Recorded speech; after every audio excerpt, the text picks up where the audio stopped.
अब घर बैठे कीजिए जियोग्राफी ऑप्शनल आईएएस की पूरी तैयारी। जुड़िए हमारे ऑनलाइन बैच से। इसमें मिलेंगे आपको 500 प्लस लेक्चर्स, समय समय पर टेस्ट सीरीज तथा 24 घंटे की कॉल सपोर्ट। एडमिशन के लिए दिए गए नंबर पर कॉल या मिस्ड कॉल करें। नमस्कार, सिविल स्ट्रीम रेडियो में आपका स्वागत है।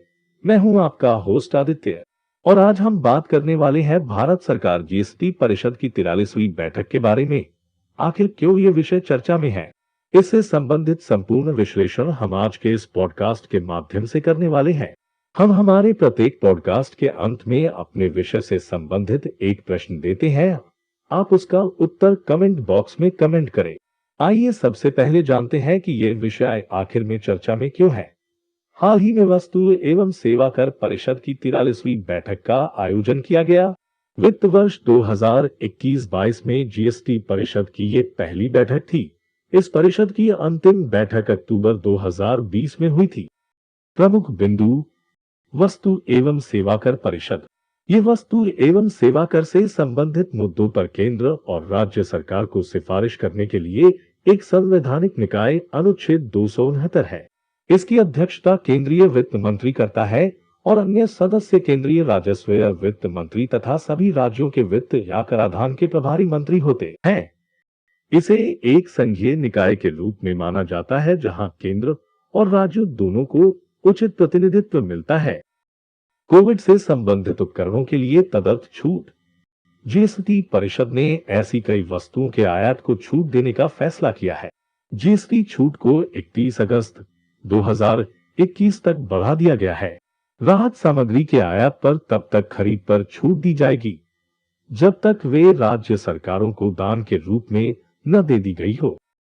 इसमें कोविड-19 राहत उपाय के मद्देनजर प्रदान की जा सकने वाली और छूटों पर निर्णय लेने के लिए मंत्रियों के समूह समिति के गठन का भी प्रस्ताव रखा। जीएसटी मुआवजा उपकर राज्यों का बकाया। राज्यों की राजस्व की क्षतिपूर्ति के लिए केंद्र सरकार द्वारा वर्ष 2020 के जैसे फार्मूले का अनुसरण इस वर्ष भी किया जा रहा है। इस वर्ष केंद्र 1.58 लाख करोड़ रुपए का कर्ज लेगा जिसे राज्यों को बैक टू बैक ऋण के रूप में दिया जाएगा। राज्यों को वर्ष 2020 से आगे मुआवजे के भुगतान पर विचार के लिए जीएसटी परिषद विशेष सत्र का आयोजन करेगी। वैक्सीन निर्माताओं को अग्रिम भुगतान। 2 वैक्सीन निर्माताओं को अग्रिम भुगतान के रूप में 4,500 करोड़ रुपए का भुगतान किया गया। देश टीकों के लिए जापानी, यूरोपीय संघ सहित आपूर्तिकर्ताओं निर्माताओं के साथ काम कर रहा है। वार्षिक रिटर्न भरना।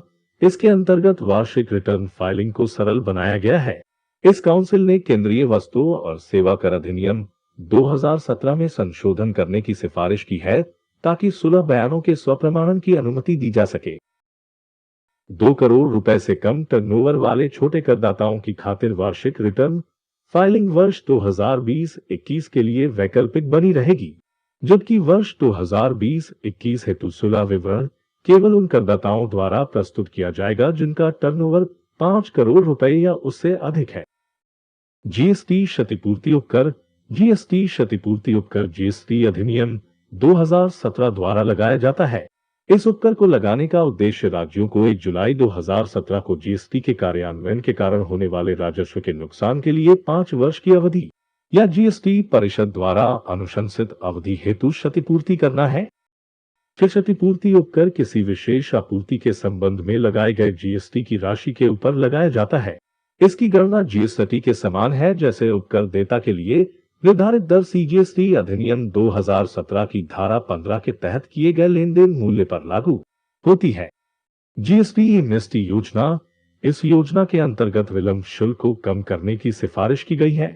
करदाता लंबित उधार रिटर्न दाखिल कर सकते हैं, कम विलंब शुल्क के साथ योजना का लाभ ले सकते हैं।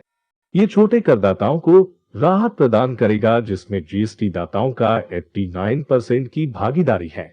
विलंब शुल्क को भी युक्त संगत बनाया गया है। विलंब शुल्क की अधिकतम राशि कम कर दी गई है और भविष्य की कर अवधि से लागू होगी। आज का प्रश्न: जीएसटी क्षतिपूर्ति उपकर किस जीएसटी अधिनियम द्वारा लगाया जाता है? Option A 2017, option B 2007, option C 2021, option D 2015। आप विकल्प बी सी डी में से कोई एक विकल्प का चयन कर अपना उत्तर कमेंट बॉक्स में कमेंट करें। इसी के साथ आज का हमारा पॉडकास्ट समाप्त हुआ। अब अगले पॉडकास्ट में हम एक नए टॉपिक के साथ उपस्थित होंगे। इसी तरह के पॉडकास्ट हमेशा पाते रहने के लिए हमारे चैनल को सब्सक्राइब करें।